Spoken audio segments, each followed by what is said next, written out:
सदर कुल हिंद मजलिस इत्तेहाद मुस्लिमीन व रुकन पार्लियामेंट हैदराबाद बैरिस्टर असदुद्दीन ओवैसी ने शहर हैदराबाद में हैदरा की जानिब से बाज़ इमारतों को गैर कानूनी तामीरात करार देते हुए उसे मुनज़्ज़म करने के इक़दाम की शदीद मुखालिफत की है। प्रेस कॉन्फ्रेंस से खिताब करते हुए बैरिस्टर ओवैसी ने कहा कि मजलिस पार्टी ने हैदरा के क़याम और उसकी सरगर्मियों की मुखालिफत करते हुए हुकूमत से नुमाइंदगी की है। मजलिस के कॉरपोरेटर्स ने हैदरा के खिलाफ GHMC से नुमाइंदगी की है और मजलिस के रुकने अज़हरी कौसर मोइनुद्दीन ने चीफ सेक्रेटरी को याददाश्त पेश की है। उन्होंने कहा कि तालाबों और FTL की जमीन पर गैर कानूनी तामीरात के नाम पर कई इमारतों को मुनहदिम कर दिया जा रहा है।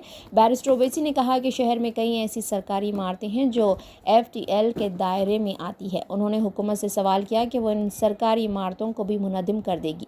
उन्होंने कहा कि GHMC के मौजूदा दफ्तर के पास एक वाटरफॉल था। इसी तरह हिमायत सागर के पास मरकजी हुकूमत के तहक़ीक़ाती इदारे CCMB का दफ्तर का है। क्या हुकूमत उसे भी मुनहदिम कर देगी? तमिलनाडु में Tamil Nadu Hindu religious and charitable endowments act 1959 उसका आप सेक्शन 10 पढ़ो। आप उसमें क्या लिखा हुआ है? The commissioner, additional commissioner, every joint deputy और assistant commissioner, every other officer और servant appointed to carry out the purpose of this act by whomsoever appointed shall be a person professing the Hindu religion and shall cease to hold office as such when he ceases to profess religion।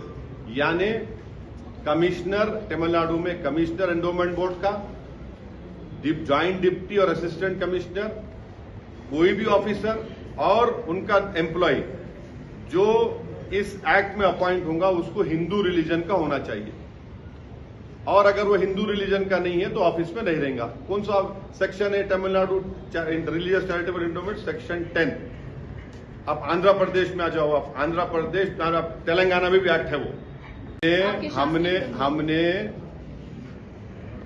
हमारे corporators ने mayor साहिबा से commissioner के पास जाकर वो जो hydra बनाया गया है उसको हमने बताया है कि वो उसका कोई लेजिस्लेटिव लीगल बैकिंग नहीं है, उसको वो पब्लिक डोमेन में है। और फिर हमारे MLA कौसर साहब जाकर चीफ सेक्रेटरी को भी बोले हैं, ये बात हम बोले हैं। और तीसरी बात ये है कि GHMC का जो ऑफिस है, अभी GHMC का ऑफिस है ना, तो हम लोग जो है हमारे स्कूल में जब हम लोग बस में जाते थे, हैदराबाद पब्लिक स्कूल को बस में जाते थे, मेरे को अच्छी तरह याद है हमारी जो बस होती थी वापसी में ऐसा आती थी, या फिर कभी कभी मैं पब्लिक स्कूल को जाता था बस पकड़ के, एक बस नंबर 7 होती थी, अभी भी होंगी, डबल डक्कर में बैठ जाता था मैं, ऊपर बैठने का बड़ा शौक था मेरे। हाँ, वो लिबर्टी से जाती थी, लिबर्टी से टैंक बन जाती थी। वहां पर जहां पर GHMC का ऑफिस है वहां पर एक वाटरफॉल था, मैं ही देखा सो हूं। नेकलेस रोड FTL पर है, तोड़ो उसको आप। नेकलेस रोड FTL पे है, बोल रहा हूं मैं आपको, तोड़ते आप उसको? तोड़ना चाहिए ना भाई, कौन रोक रहा आपको? FTL है, CCMB का गवर्नमेंट ऑफ इंडिया का ऑफिस है हिमायत सागर के पास, बना लिया आप, गवर्नमेंट ऑफ इंडिया का है। तो ये हमारा ऑब्जेक्शन इस बात पर है, ये हमारा ऑब्जेक्शन इस बात पर है।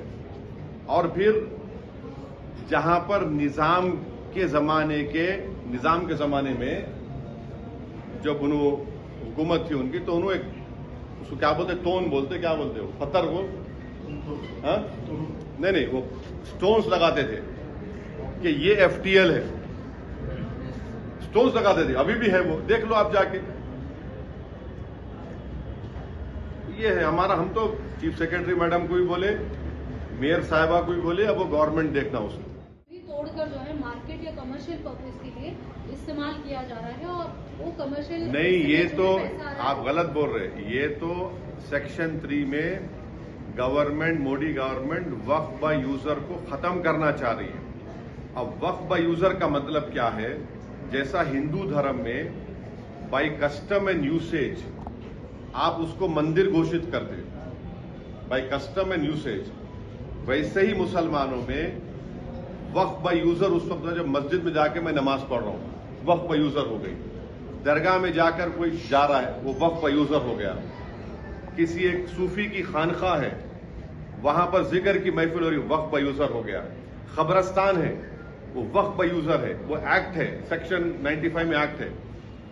Modi government Waqf by user को निकालना चाह रही है। क्यों निकालना चाह रहे हैं भैया वक्फ बाय यूजर को आप?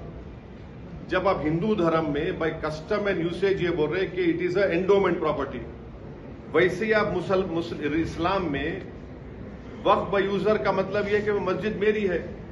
आप वो इसलिए निकालना चाह रहे ताकि कल जितने यतीम खाने हैं, ऑर्फनेज है, कब्रस्तान है, मस्जिद है, दरगाह के तहत जो जमीनें हैं, उन सब को आप बोलेंगे वक्फ बाय यूजर नहीं है, ये वक्फ प्रॉपर्टी नहीं है, इसलिए हम उसका गवर्नमेंट प्रॉपर्टी बोल के कब्जा कर लेंगे। ये सेक्शन 3 का वक्फ बाय यूजर निकालने का तरीका एक ही है। ये पूरा मस्जिदों को छीन लो मुसलमानों से, दरगाहों को छीन लो, कब्रस्तान को छीन लो, और दरगाह खानखा के तहत जो जमीनात एग्रीकल्चर लैंड पूरों को छीन लो। ये असल मकसद है। और आपको एक और एग्जाम्पल दे रहा हूं, 1965 में मथुरा में कृष्ण जन्मस्थान है। 1965 में यूपी सुन्नी वक्फ बोर्ड के कंसेंट से मुसलमान और कृष्ण जन्मस्थान के लोगों में एग्रीमेंट हुआ।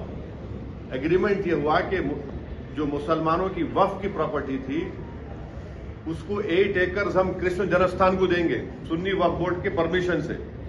वो इशू कोर्ट में क्लोज हो गया। अब 2023 में फिर केस हो गया उसके ऊपर। तो अब वक्फ बाय यूजर आप निकाल लेंगे तो आप बोलेंगे नहीं ये भाई नहीं मुसलमानों का। समझे मेरी बात को आप? और गवर्नमेंट क्या बोल रही कि अब रजिस्टर करना है, अगर ये 2024 का एक्ट बनेगा उसको अब जितने प्रॉपर्टीज को जितने वक्फ है उसको रजिस्टर करना है। कैसा रजिस्टर करेंगे? बोल रहे कि आप डीड्स लेकर आओ। अब मक्का मस्जिद है, मक्का मस्जिद की डीड कहां है बताओ आप मेरे को? हैदराबाद में 400 साल पुरानी मक्का मस्जिद, उसकी डीड कहां रहेंगी बोलो आप? दरगाह यूसुफैन है, 400 साल की है, कहां से डीड लाएंगे बताओ आप? बाबा शरफुद्दीन की दरगाह है, वो तो 600 साल पुरानी है, कहां से डीड लाएंगे बताओ आप? चार मीनार के सामने एक मस्जिद है, अंदर नहीं, उसकी डीड कहां से लाएंगे? अब डीड लाने का आपके पास जवाब क्या है? अब डीड नहीं लाए तो बोलेंगे नहीं आप पे डीड नहीं है, रजिस्टर नहीं होंगी ये। अब रजिस्टर नहीं होंगी बोलते फिर गवर्नमेंट कब्जा कर लेंगी उसका। हिंदू धर्म में कस्टम एंड यूसेज की बुनियाद पर होता पूरा।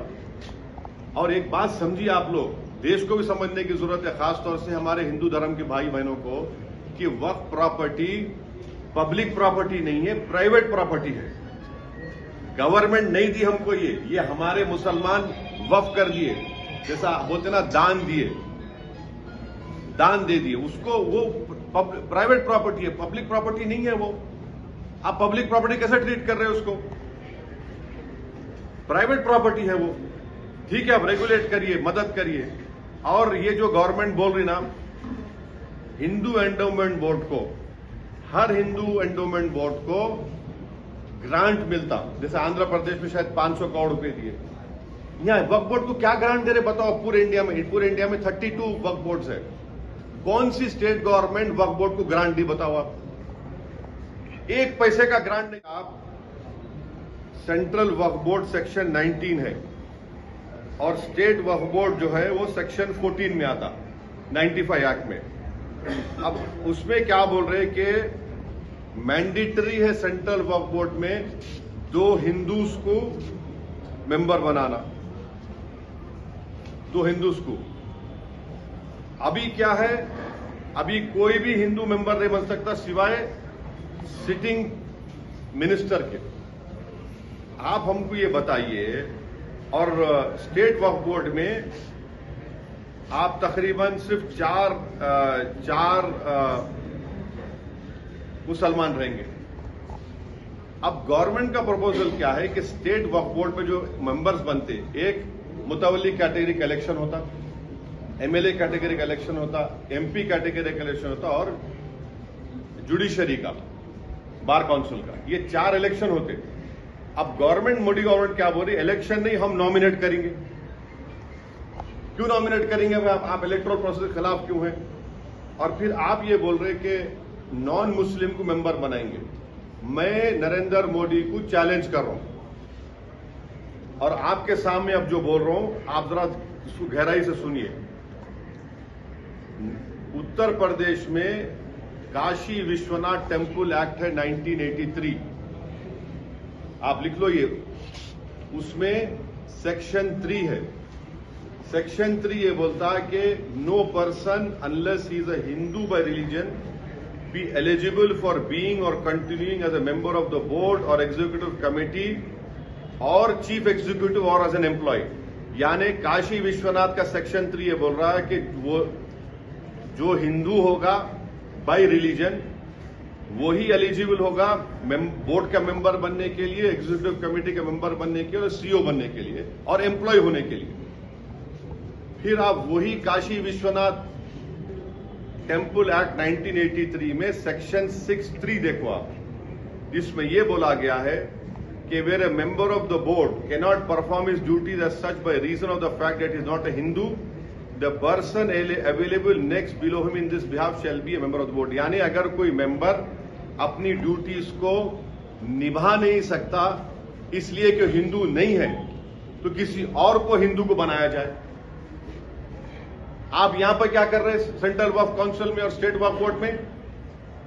काशी विश्वनाथ बोर्ड का कोई हिंदू ही मेंबर बन सकता है, मुसलमान नहीं बन सकता। और याद रखिए हिंदू का डेफिनेशन आर्टिकल 25 में हिंदू, बौद्ध, सिख और जैन है। यहां पे क्या बोल रहे सिर्फ हिंदू रहेगा, ना सिख होगा, ना बौद्ध होगा, ना आपका जैन होगा। फिर आप तमिलनाडु में आइए, लंबा तो नहीं हो रहा ना ये? हाँ, अगर यकीनन रेंट बढ़ना चाहिए तो सच्चर कमेटी में एक रिकमेंडेशन था कि पब्लिक प्रेमिसेस एविक्शन एक्ट वक्फ पे लागू करो, वक्फ बोर्ड पे। आप लागू नहीं कर रहे हैं, आप लागू कर दो ना भाई, उसको दे दो आप। और इसी आपके सवाल से रिलेटेड एक बात है कि जैसा हिंदू एंडोमेंट बोर्ड को समरी इविक्शन पावर्स है, कमिश्नर ऑफ एंडोमेंट को, असिस्टेंट कमिश्नर, वो स्टेट वक्फ बोर्ड को नहीं है। आप समर इविक्शन पावर्स दो हमारे को ताकि एनक्रोचमेंट निकाल सके, ताकि जो किराया नहीं दे सका उन पे एक्शन ले सके या कम किराया दे रहा है। अच्छा, अब किराया नहीं देने की आप बात कर रहे हैं। मेरी एक स्पीच है 2013 की पार्लियामेंट में, जब ये 2013 का बिल आया। आपको मालूम कलकत्ता में एक प्रॉपर्टी है जिसमें कॉन्स्टिट्यूशनल हेड रहे थे, उन्होंने महीने को किराया क्या देते घर का 150 रुपये। प्राइवेट छोड़ो आप, उन्होंने कॉन्स्टिट्यूशनल हेड है, 150 रुपये किराया देते उन्होंने। अब 150 रुपये इतना बड़ा घर में रहे कलकत्ता में, 150 रुपये किराया कोई है क्या? बोलो आप, इसका जिम्मेदार कौन है? लग रहा है कि वक्त की जो जमीन है उसका दूसरे तरीके से इस्तेमाल किया जा रहा है, मार्केट बनाए जा रहे हैं।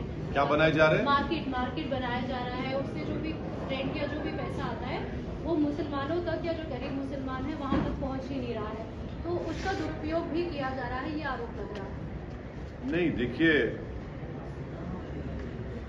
आरोप लग रहा है, ये सब चीजें हो सकती नहीं हो सकती, मगर सवाल ये है कि इस प्रपोज बिल में सेक्शन 3 एक है जिसमें ये नरेंद्र मोदी की गवर्नमेंट ये बोल रही है कि सेक्शन 3 में अगर किसी वक्फ प्रॉपर्टी पर गवर्नमेंट कब्जा करके बैठी हुई है तो कलेक्टर उसका फैसला करेंगे और कलेक्टर फैसला करने के बाद उसका रेवेन्यू में रिकॉर्ड चेंज होगा और वक्फ बोर्ड को बोला जाएगा कि आपके वक्फ के रिकॉर्ड से उसको निकाल दो। तो सेक्शन 3(r)(c)(1) कुछ है। तो पहले तो यह कि कलेक्टर अपने ही केस में जज नहीं हो सकता, ये प्रिंसिपल्स ऑफ नेचुरल जस्टिस के खिलाफ है। आप कलेक्टर को बोल रहे हैं कि तुम अपना ही फैसले का जज बन जाओ, और मैं आपको बोल रहा हूं कि सच्चर कमेटी के चैप्टर 11 में वक्फ प्रॉपर्टीज का जिक्र है। उस चैप्टर में आप 11.5 बॉक्स को पढ़ो, जिसमें 6 स्टेट का जिक्र है जहां पर गवर्नमेंट वक्फ प्रॉपर्टीज के ऊपर कब्जा करके बैठी हुई है, जिसमें दिल्ली के 200 प्रॉपर्टीज पर कब्जा करके बैठे हुए हैं। तो अब ये सेक्शन अगर रहेगा तो इसकी वजह से कोई भी कलेक्टर ये बोल देगा कि गवर्नमेंट प्रॉपर्टी है। और कौन सा कलेक्टर गवर्नमेंट के खिलाफ फैसला देगा, बताओ आप, कौन सा कलेक्टर देगा?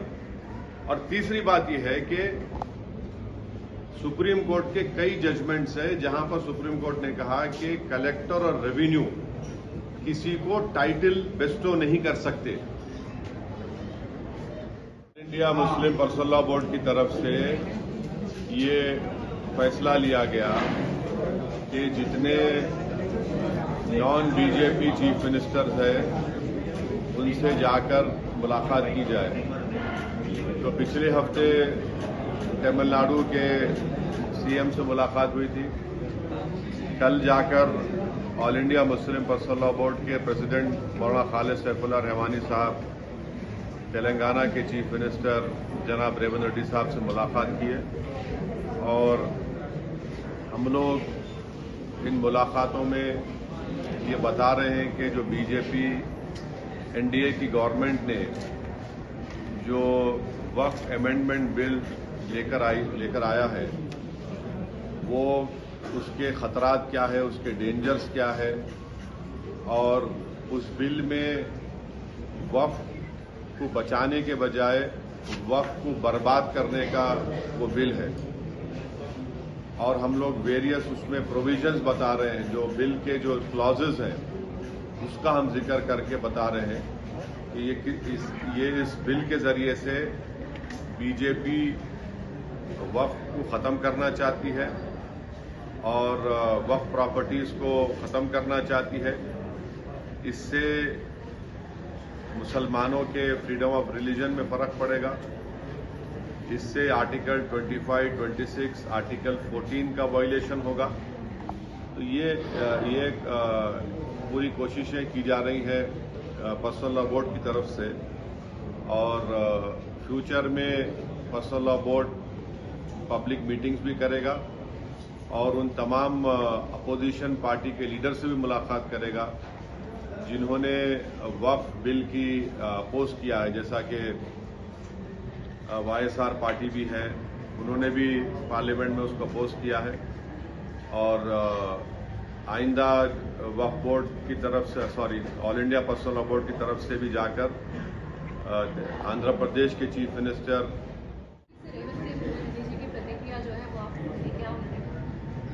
तो सीएम रेवंत रेड्डी तो हमको बताए कि ऑलरेडी पार्लियामेंट में कांग्रेस के जो लीडर हैं, जो इंट्रोडक्शन ऑफ द बिल के वक्त जो उन्होंने अपनी अपोजिशन का इजहार किया था, वो जनाब केसी वेणुगोपाल थे और उन्होंने उसका जिक्र किया।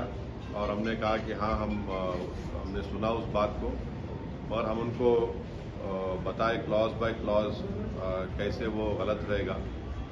तो फिर वो बताए कि उनके ही ऑर्डर पर यहाँ पर जो तेलंगाना में एक्स मिनिस्टर और कांग्रेस के जो सीनियर लीडर जनाब शब्बीर अली साहब हैं, उन्होंने भी एक कंसल्टेशन रखा था।